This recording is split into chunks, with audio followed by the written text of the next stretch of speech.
The sound that changed everything wasn't a shout or a slammed door. It was the soft click of my front door keypad at 9:12 p.m., followed by a whisper of perfume that didn't belong to me. I was halfway down the stairs with a laundry basket in my arms when a light laugh floated from the kitchen, the kind you make when you're already too comfortable. The dishwasher hummed, a glass slid against the counter, and I caught a glimpse of a bracelet, tiny gold stars resting near our coffee maker as if it lived there. My heart didn't pound. It stalled, suspended in the quiet like a held breath. Mark's voice was low and easy, the version of him that came out when the world was looking. I don't remember placing the basket down, only the neatness of it on the landing, and the steady way I walked back up, as if I were protecting a secret I hadn't fully learned yet. The door clicked again, the perfume drifted away, and a lonely stillness resumed, louder than any argument could have been. Before I go on, tell me where you're listening from tonight, city, state, or country, and if you've ever trusted your home to someone who didn't deserve the key. If stories like this keep you company, tap like and subscribe so more women can hear how quiet dignity can still win when the noise gets cruel. My name is Elena, and I grew up believing good things lasted because good people tended them. I'm the daughter of a nurse who worked nights and a mechanic who taught me that if something rattled long enough, it wasn't trying to annoy you. It was asking to be understood. I carried that into my work as a high school counselor, where I learned to read the tremble behind a brave smile and the way a student's eyes fix on the floor when a story grows too heavy to say. That same instinct made our split level in Maple Glen feel like a refuge, a big oak out front, a swing in the backyard, photo frames up the stairwell, and a kitchen table dinged by 1,000 dinners and one failed science project. Mark and I met in our 20s when I wore thrift store blazers to interviews, and he was a junior rep selling office software with a grin you could see from the parking lot. He was quick and funny and had a way of making waiters feel like old friends. And for years, his blue sedan and my steady paycheck braided together into a life that felt honest. Tessa arrived later through the PTA, carrying a clipboard like a baton and turning bake sales into orchestrated parades. She had the kind of polish you notice before she says a word. Perfect hair, open laughter, the practiced warmth of a woman who never forgets a name. When Lily joined the marching band, the three of us were suddenly always in the same photograph fundraisers, booster meetings, weekend schedules that overlapped like lace. If you'd asked me then what our home was like, I would have said it was lived in and loved. Mark's travel picked up with his promotions, and he joked that airport coffee counted as a food group. He'd kiss my hair, promise to FaceTime from the hotel, and send me photos of city views that all looked the same. The money got better, the suits got sharper, and we learned the rhythm of departures and returns. His rolling suitcase parked by the door, his careful stacks of receipts, the way Lily ran through the house before curfew. Her laughter, a reminder that not everything had to be organized to be good. Walter came by most Sundays with a toolbox he insisted we might need, even when nothing was broken. He could fix almost anything except the silence that started creeping in between Mark and me. I noticed it first in little edits to our rituals. Mark stopped asking me to proof his expense reports, saying the new software made it easy, but I'd sometimes find a folded receipt, 2 drinks, 1 appetizer pressed into the pocket of his suit jacket. He stopped teasing me about my habit of labeling leftovers, and somehow that hurt more than the teasing ever did. Tessa began staying later, after events, offering to help clean up long after the last parent left, moving around my kitchen like she knew where we kept the good glasses. I told myself it was convenience proximity adult schedules that didn't always align. When you care about stability, you learn to put a soft cloth over your doubts and call it grace. Still, the house started talking, and once you hear it, you can't pretend you don't. A forgotten bobby pin shining from the rubber lip under the passenger seat in Mark's car. A text preview on his phone that flashed the word "celebrate" at 1 in the morning, a word that felt expensive for a Tuesday. The smell of jasmine that didn't match my soap lingering in the mudroom like a story only the air could explain. There were days I could shake it off file papers in my office counsel, a girl through a heartbreak, with a steadiness I couldn't find for myself. There were nights I lay awake and counted the good things as if gratitude could outvote the truth. I have spent my life teaching teenagers to say what hurts while there's still time to strengthen the bone, and yet I carried my own ache like a secret. I told myself our family was stronger than suspicion, that after 22 years, you earn the right to be wrong about a feeling. But the bracelet on my counter wasn't a feeling. It was a fact gleaming in gold under the kitchen light, a constellation that didn't belong to me. I stood at the top of the stairs, my palms cool against the banister, and understood that the house had been whispering for months. I just hadn't been ready to listen until the door clicked. The perfume thinned, and the quiet told me exactly where to look next. The bracelet wasn't the only thing that stayed with me. Over the next week, I noticed patterns that refused to fade once seen. Mark came home later than usual on nights he claimed were filled with client dinners, yet his appetite was already dulled when he sat down at our table. He answered his phone facing the window, his shoulders angled away as though shielding something fragile. Each small act could have been explained, but together they rang like distant bells, calling me toward a truth I wasn't ready to face. Tessa became part of that rhythm, slipping easily into spaces that should have been mine. She lingered after meetings, leaning against my kitchen counter with her bracelets chiming, laughing in a tone softer than what she used at the community hall. She began to call Mark directly with questions that had little to do with events. I caught her once in the driveway, hand brushing his arm as she passed him a folded paper, and though I smiled and waved, something heavy settled in my stomach. It wasn't just friendship anymore. There was a familiarity in her gestures, a confidence that suggested ownership. At first I told myself it was nothing. Long marriages survive by choosing which shadows to ignore, and I convinced myself I was simply tired, stretched thin by work and Lily's senior year deadlines. But then came the weekend barbecue, a casual gathering of neighbors on our back patio. Mark stood by the grill, spatula in hand, and Tessa was beside him arranging buns as though she lived there. She reached for his shoulder to steady a tray, her hand resting a moment too long, her laughter spilling into the air like a private signal. I watched from the sliding door, my chest tight, realizing I was the only one who seemed to notice. Even Lily picked up on the shift, though she didn't understand it. "Mom," she whispered later that night, "why was Mrs. Grant here so late? Everyone else left hours before." I brushed her hair back and told her Tessa just liked helping, but the words tasted like lies. My daughter saw the hesitation in my eyes, and I hated that I had no better answer for her. A child should never feel the ground shifting under her family's feet. Mark grew short-tempered when I asked simple questions. If I wondered why his receipts didn't match his calendar, he snapped that I didn't trust him. If I asked about Tessa's late-night texts, he claimed they were about a fundraiser. His voice carried that brittle edge of practiced irritation, the tone that turns the accused into the problem. I began to doubt myself, wondering if I had become suspicious without cause, the kind of wife who saw ghosts in harmless gestures. Yet each new sign reminded me the ghosts were real. The nights grew quieter between us. Mark scrolled on his phone until long past midnight, the glow reflecting across the sheets, while I stared at the ceiling and counted the seconds between his sighs.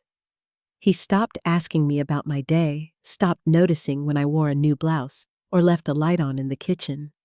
Our conversations dwindled to bills, Lily's schedule, and the logistics of his trips. Marriage is supposed to be a partnership, but ours felt like a performance where I no longer had lines to speak. It was Walter who unknowingly deepened my suspicion. One Sunday, while Mark dozed on the couch, his father leaned against the porch railing with me and said, That Tessa sure has been around a lot. Reminds me of when your mother-in-law used to fuss over the mailman just to make your father jealous." He chuckled, unaware of the knife twisting in my chest. I forced a smile, but inside, I heard the truth others could see what I was too afraid to name. The first true crack came with a voicemail meant to sound casual. Mark had left his phone on the counter, and while I loaded the dishwasher, I heard the chime. Tessa's voice filled the room light, playful, thanking him for last night's wine and reminding him to delete her message. My hands froze in the suds. I replayed it 3 times, memorizing the cadence before the sound of his footsteps on the stairs forced me to close the phone and steady my breathing. I kissed his cheek when he entered my lips, brushing skin that suddenly felt foreign. From then on, the mask of our marriage grew harder to hold. Mark would glance at his phone during dinner, smothering a smile while I pushed food around my plate. Tessa began to show up with excuses that grew thinner each time, returning a dish she'd borrowed months earlier, dropping off flyers that could have been emailed asking for Mark's help moving tables for an event when plenty of volunteers were available. Each visit stretched longer, and though I kept my voice polite, my silence deepened. She walked through my kitchen with the ease of a woman rehearsing for a role that wasn't hers yet. The final straw before my doubt turned to certainty was a hotel receipt tucked into Mark's jacket pocket. It wasn't from a city he traveled to for work, but from the next town over a mere 40-minute drive. The room was billed for 2 guests. I held that slip of paper in my palm, the ink smudged at the corner, and felt the last of my excuses crumble. The story I had told myself of long hours and innocent friendships collapsed under the weight of numbers that couldn't lie. That night, I set the receipt in my nightstand drawer hidden beneath an old scarf and lay awake listening to the quiet house. Every detail replayed in my mind: the bracelet by the coffee maker, the voicemail, the laughter at the barbecue, the receipt. Each piece clicked together like stones, forming a path one I couldn't turn away from anymore. The first crack was no longer a suspicion. It was a fracture, spreading through the life I thought I knew, and I understood that pretending to be blind would no longer protect me. The hotel receipt stayed in my drawer, folded once and pressed beneath an old scarf, yet it seemed to hum whenever I passed by. I didn't need to see the ink anymore. The numbers had etched themselves into my memory. Every night when Mark brushed his teeth beside me, I heard the faint rustle of that paper, accusing me of cowardice for pretending nothing had changed. I smiled when he asked if I wanted tea, but my chest tightened as if the steam itself might betray me. At school, I poured myself into my students, guiding them through college essays and broken friendships because their worries were problems I could actually solve. I could look into their eyes and say, "You're stronger than you think," and believe it for them, even if I couldn't believe it for myself. But when the hallways emptied and the echo of lockers died down, I drove home with my throat thick, bracing for the scent of jasmine that lingered too often in my entryway. It was exhausting carrying the secret that only I seemed to notice. Nights became the hardest. Mark's suitcase leaned against the wall, more often waiting for another trip, while I waited for his absence to give me peace. I listened to his voice in the kitchen, warm and steady on late calls, too careful to wake me, but not careful enough to hide the tenderness he reserved for someone else. I lay awake staring at the shadows on the ceiling, wondering how long I could endure a marriage that felt like a stage play, where I was the only actor who didn't know the script had changed. Lily noticed more than I wanted her to. She would come into my office after school and sit quietly, flipping through college brochures without speaking. One evening, she asked Mom, "Are you and Dad okay?" The question cut deeper than any receipt or voicemail ever could. I smoothed her hair, told her not to worry, that senior year was just stressful for all of us. But I saw the flicker of doubt in her eyes, the same doubt that haunted me every time I caught Mark staring at his phone with a smile that wasn't meant for me. Even Walter began asking questions in his gentle, clumsy way. One Sunday afternoon, while Mark ran out for errands, he lingered in the kitchen doorway with his cap in his hands. "You're looking tired, Elena," he said softly. "Mark's been gone a lot. You sure you're all right?" I nodded, busying myself with the dishes, unwilling to let him see the tears pressing behind my eyes. His words were kind, but they felt like confirmation that the cracks I tried so hard to hide were now visible to everyone around me. The cruelest part was how ordinary everything looked from the outside. The yard was trimmed, bills were paid. Lily went to school, dances, and we still hosted neighbors for coffee. Yet inside me, the silence grew heavier with each passing day. I stopped playing music while cooking, stopped leaving notes in Mark's suitcase, stopped asking about his trips. My gestures shrank like a plant pulling inward when it senses frost. It wasn't dramatic or loud. It was survival, a quiet withdrawing into myself, while the two of them, my husband and my friend, lived a lie in plain sight. I found myself rehearsing conversations I never spoke aloud. In the shower, I imagined slamming the receipt on the counter, demanding answers, watching Mark stumble for excuses. On my commute, I practiced words I wanted to throw at Tessa, each one sharper than the last. But when I pulled into the driveway and saw their cars parked so neatly, my resolve melted. I couldn't risk a scene, not with Lily under our roof and Walter stopping by every week. So I swallowed my fury and wore silence like a heavy coat, invisible to anyone who wasn't looking closely. Some evenings I walked through the neighborhood just to avoid sitting across from Mark at dinner. I watched porch lights flicker on, heard the faint hum of televisions through open windows, and wondered how many other women were doing the same, carrying betrayal quietly because speaking it out loud felt impossible. The air grew colder as autumn settled in, and with each step I tried to match my breathing to the rhythm of my shoes, anything to keep the ache inside me from spilling out. I began writing in a small journal I kept hidden in my desk drawer at school. The words weren't poetry or polished entries, just fragments of thoughts I couldn't say aloud. Receipt 2 guests, her laugh in my kitchen, Lily's question. Each note was a wound pressed into the page, proof that I wasn't imagining the unraveling of my life. When I read back through those scribbles, I realized how much of myself I had already lost to silence. My pain wasn't just about them, it was about me disappearing in plain sight.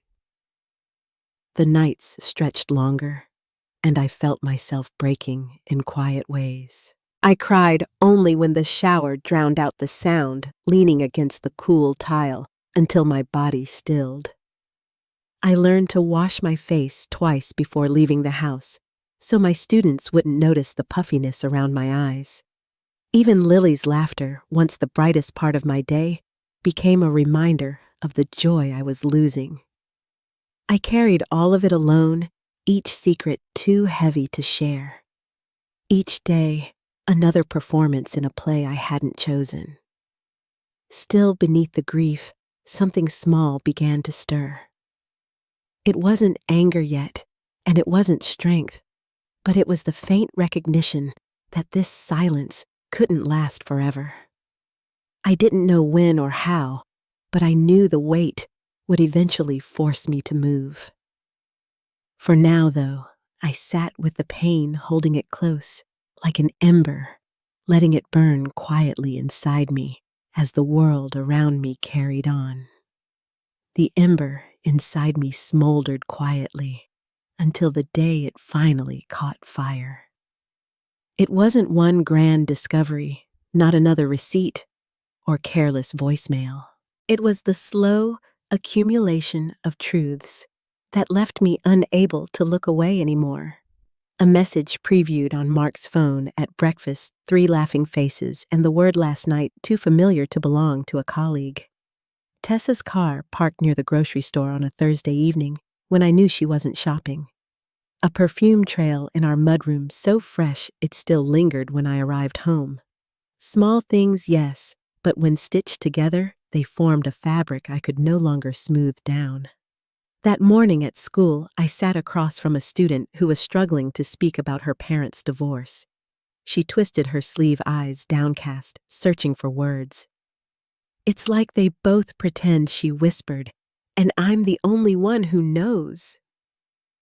Her words struck me so sharply I had to excuse myself afterward, walking the length of the hall until my heartbeat calmed. In her voice, I heard my own, the voice I had been silencing for months. Pretending was no longer possible. I couldn't guide others toward truth while I avoided my own. That night, I stayed awake long after Mark had gone to bed. The house was dark, except for the kitchen light, and I sat at the table with a cup of tea gone cold. My eyes rested on the drawer where the receipt was hidden. I pulled it out, unfolded it, and stared at the faded ink until it blurred. Something inside me shifted. The grief that had pressed down on me for weeks gave way to a sharp clarity. I didn't need to explode or shout. I needed to be deliberate, careful, and stronger than either of them realized.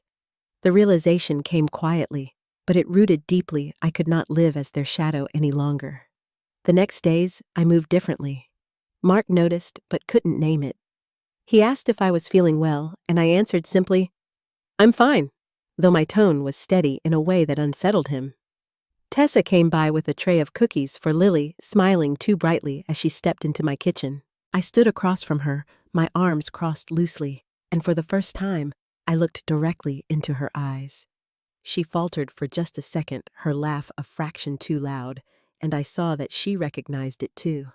I was no longer the accommodating friend who looked away. I was awake now. I began keeping my own quiet record, not in fragments scribbled between counseling sessions, but in deliberate detail. Dates when Mark said he was traveling matched against Tessa's sudden absences from neighborhood meetings. Receipts tucked carefully into a folder in my desk at work. Notes on times, places, and words that no longer added up. I wasn't searching for proof anymore. I already had enough. I was building a foundation steady and undeniable so that when the time came, I would not tremble under their denials. For the first time, my silence felt like power instead of weakness. Evenings at home grew strange. Mark tried to draw me back with casual gestures, setting a glass of wine by my chair, asking about my day in a voice that skimmed the surface. I answered politely, but without warmth. He shifted in his seat, as if unused to my distance, his brow furrowed when I didn't laugh at his small jokes. Tessa, too, seemed to notice. She called less often, her texts less cheerful, as though she sensed a line had been drawn she couldn't quite see. They were unsettled, and I stayed steady, learning how strong I could be when I no longer needed their approval. One evening, Lily came into my room, holding her laptop close. "Mom," she said softly. Mrs. Grant commented on Dad's photo from his trip. Why would she write "missed that view already" if she wasn't there? My breath caught, but I smoothed her hair and told her not to worry. "Sometimes people say things that don't mean what they sound like," I said gently. But inside I felt the last of my doubt dissolve. Even my daughter, without knowing the whole truth, could see the thread unraveling. Protecting her from the ugliness would take strength, and strength required honesty with myself first. In the quiet of those nights, I found myself sitting in the armchair by the window, notebook in hand, staring out at the streetlights.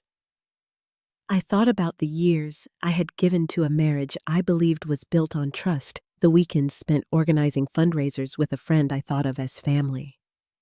The grief was still there, heavy and sharp, but it no longer paralyzed me. Instead, it shaped itself into resolve. If they believed I would remain the silent wife and the oblivious friend, they were mistaken. I was done being their secret joke. The awakening wasn't dramatic. It didn't come with shouting or accusations. It was the simple, steady truth that I carried into each day I could not and would not ignore what was happening. Every smile from Mark felt brittle now. Every visit from Tessa edged with fear I refused to mask. My silence was no longer surrender. It was preparation. They had mistaken my quiet for weakness. But in that quiet, I was finding a strength sharper than anger. I was ready even if they didn't yet know what for. The clarity I carried after those nights of silence gave me something I hadn't felt in months: control. It was quiet and steady, like holding a glass of water with both hands, careful not to spill a drop. I began to make decisions that looked ordinary to anyone else, but marked a new chapter for me. Each choice was deliberate, the start of my quiet resistance. The first step was protecting Lily. I shifted money from our joint account into a savings account in my name alone, making sure her college fund couldn't be touched. Mark didn't notice, or if he did, he assumed it was routine. I also began saving every email and calendar notice that contradicted his stories. When he said he was in Philadelphia for a conference, the system still logged him, driving the company car back into town the same evening. I forwarded those details to myself, labeling them carefully, creating a record that couldn't be erased. At home, I made subtle changes that unsettled Mark more than confrontation ever would. I stopped cooking his favorite meals, preparing simple dinners that suited Lily and me. When he asked if I wanted him to pick up takeout, I said, "No, thank you," with a calm that gave him nothing to push against. I no longer asked about his trips or his work. The absence of my questions hung heavier than suspicion. He fidgeted, waiting for me to prod, but I gave him only silence. Tessa's visits became more awkward. She arrived with excuses, dropping off a flyer or returning a borrowed dish, and found me waiting by the door instead of welcoming her in. "Oh, I thought I'd say hello," she'd chirp, her bracelets jingling. I kept my hands folded, offering only a polite smile that never reached my eyes. She left quickly, and though she smiled, I saw the stiffness in her shoulders as she walked to her car.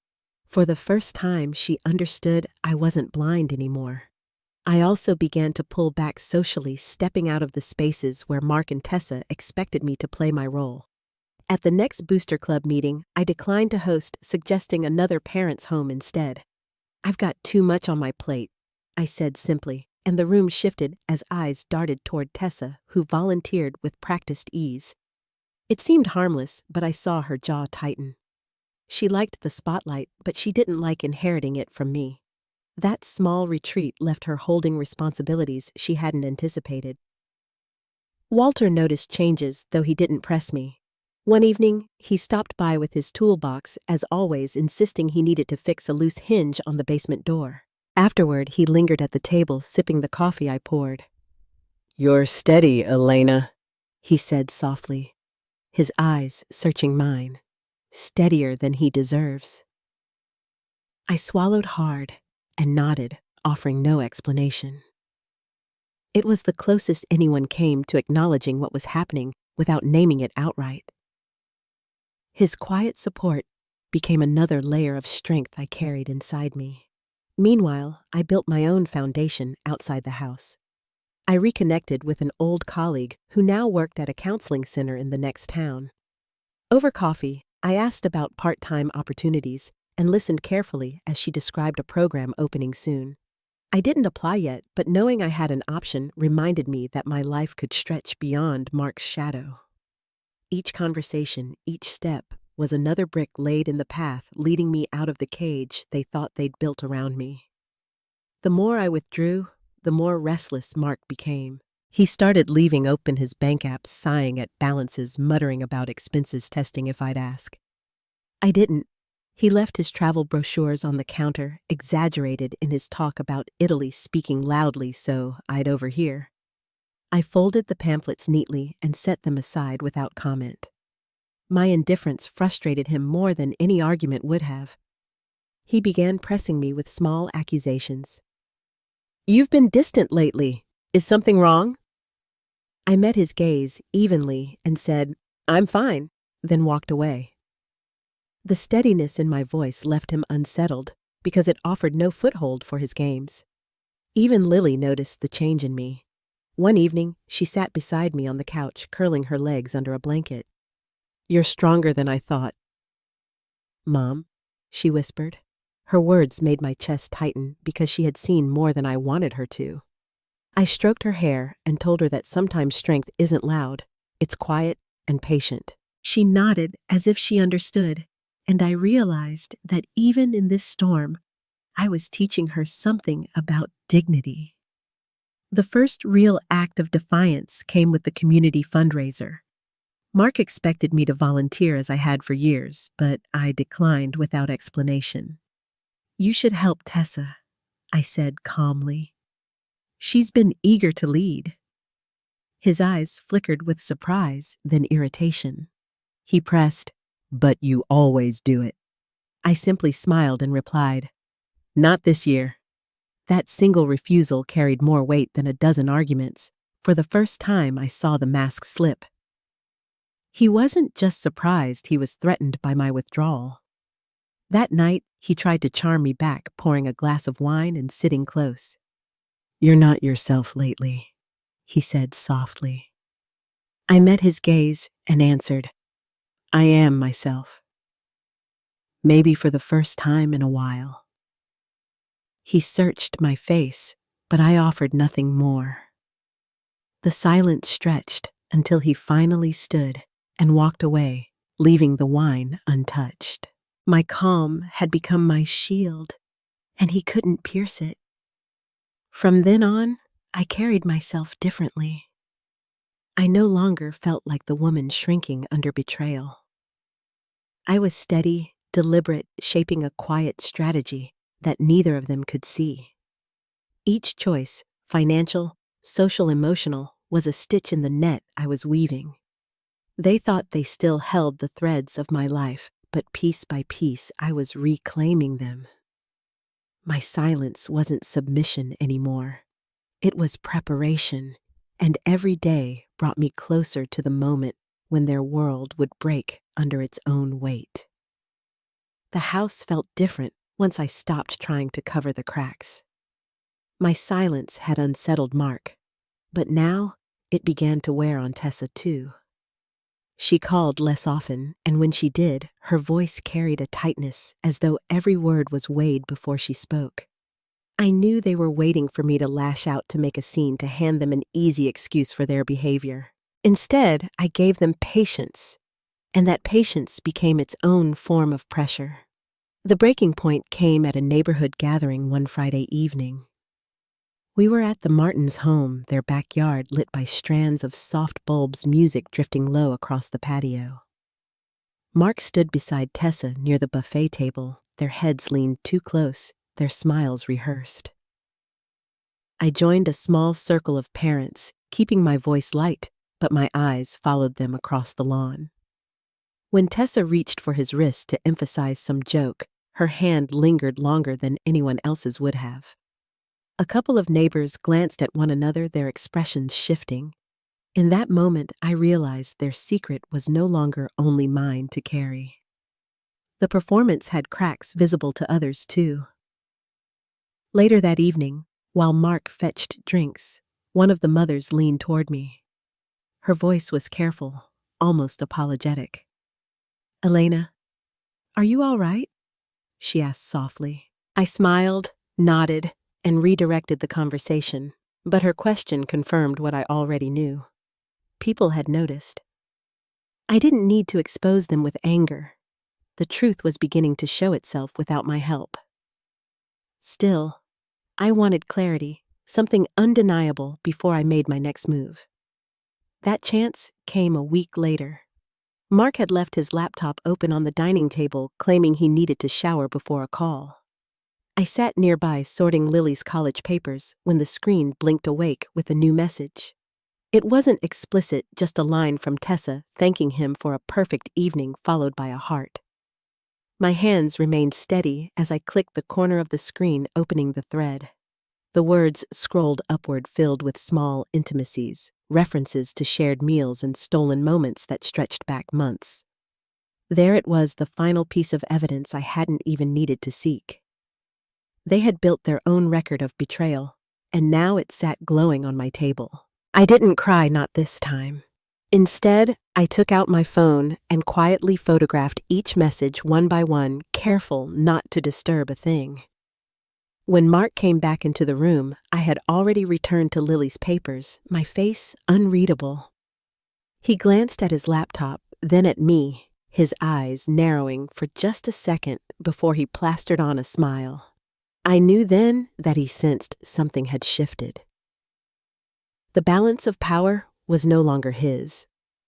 The following days carried a strange energy. Mark grew short with me, snapping over small things, then circling back with forced kindness. Tessa avoided me altogether, skipping a committee meeting she had once organized with zeal.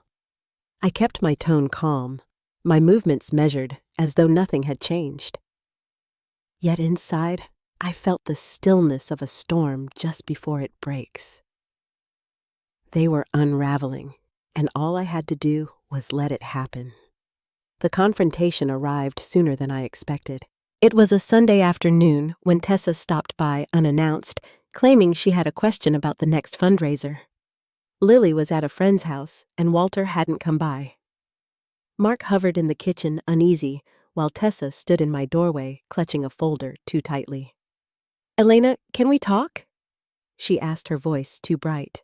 I stepped aside, gesturing her in, and watched as she and Mark exchanged a glance heavy with unspoken fear. We sat at the table, the folder unopened. Tessa began with rehearsed pleasantries, her laugh brittle, while Mark busied himself at the counter. I let the silence stretch until her smile faltered. Finally, I spoke, my voice calm but firm. "I know." The room went still. Tessa's eyes darted to Mark, then back to me. "Elena, she started, but I raised a hand to stop her. "I've seen the messages. I've heard the lies. You don't need to explain."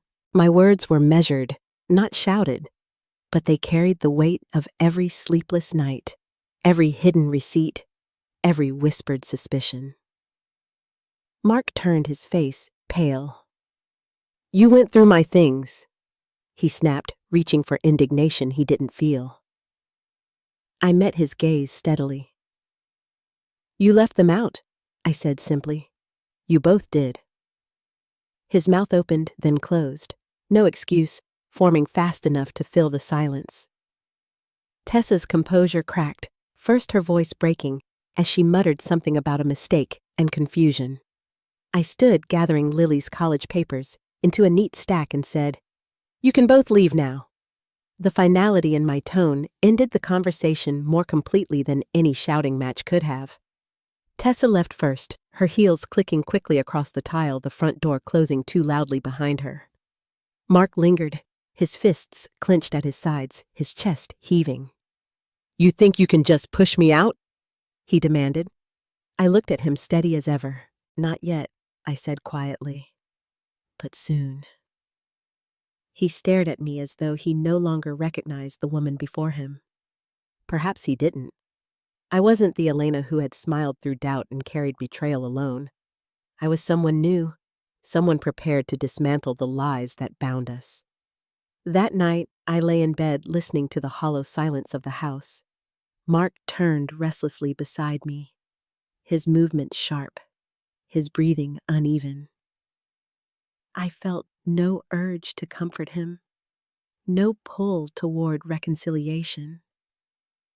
Instead, I felt the steady rhythm of my own heart, strong and certain.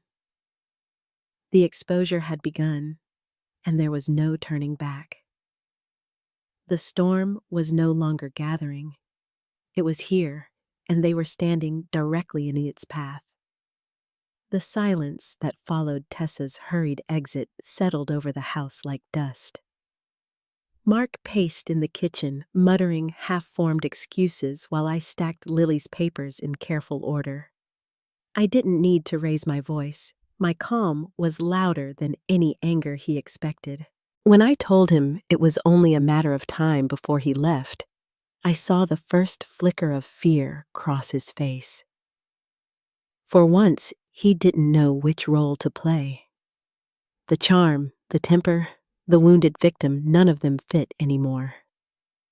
He stormed out for a drive, and I sat alone at the table, steady and certain.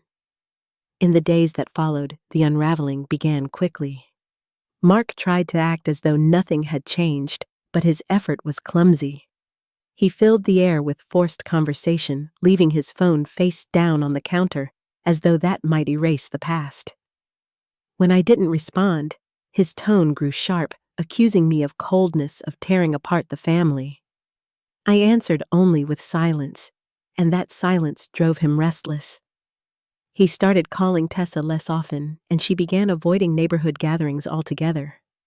Their alliance had been bold when hidden, but under the weight of exposure, it fractured almost overnight. It wasn't long before whispers began spreading through Maple Glen. At the grocery store, I felt eyes linger a moment too long. At church, an older neighbor placed her hand on mine and said quietly, "You're stronger than you know." I realized then that their secret was no longer confined to our walls. People had noticed the closeness between Mark and Tessa, and now with her sudden absences and his constant agitation, the story had begun writing itself without my help. I didn't need to ruin their reputations. They were unraveling them on their own. The fundraiser sealed it. Tessa had taken the lead after my refusal, and the night should have been her triumph. But Mark showed up late, his tie crooked, his voice too loud, as he tried to charm the room. Tessa barely looked at him. When someone asked her about the silent auction items, she brushed past him as if he weren't there. I watched from a distance, helping a few parents set up chairs as their cracks showed in public for the first time. The people who once admired them now whispered with raised eyebrows, and I kept my smile small, content to let the moment breathe. At home, Mark finally broke. One evening, he slammed his fist against the counter and demanded, "What do you want from me?" His voice shook not with anger, but with desperation. I turned from the sink and answered calmly, "I want you gone." He froze, his chest heaving, before storming out of the room. The door rattled when he left, but I didn't flinch. I had already built my escape, moved money, and gathered evidence. His tantrum meant nothing to me now.